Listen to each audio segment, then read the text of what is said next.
Erica, back in December, the same officers that reported awful conditions inside the home actually brought the boys and their mother here to the police station, where they called a DCFS caseworker in too. Who failed AJ Freund, with his parents arrested, charged in his death, accused of hiding his body? We have some of the answer, but not all of it. Because the two in these mugshots weren't the only two involved in his life, his case. AJ was born into the care of the Department of Children and Family Services. He wasn't returned to his family for more than a year.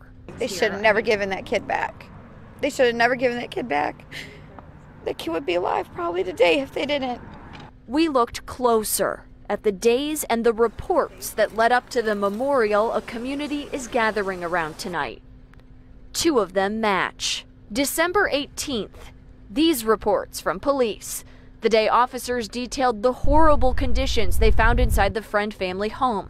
Cold and in disrepair, dog feces everywhere. The smell inside the boys' bedroom, overwhelming. One of the boys, wearing only a pull-up, had a large bruise on his right hip. The very same day, this note from the Department of Children and Family Services. An investigation into an allegation of abuse and neglect, unfounded.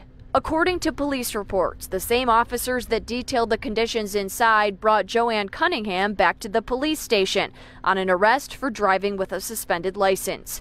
They brought her two sons with them, concerned for their well-being. Police called a DCFS caseworker in too to check out the bruise. That caseworker, quote, interviewed both boys and was unable to determine the cause of the bruise. Cunningham was told to take them to a doctor. 2 days later, that caseworker, quote, advised he had spoken with the doctor and, quote, was unable to determine the cause of the bruise. She advised him it could have been from a dog, a football, a belt. The report does not mention any other follow-up. That worker reporting possible abuse and neglect, unfounded. If they would have just, placed him in a home where somebody could love him, he would have known what it was like to be loved, because clearly he wasn't loved here. So did a caseworker ever even go to the family home to see what concerned police? Was a doctor's inability to decide where a bruise came from enough?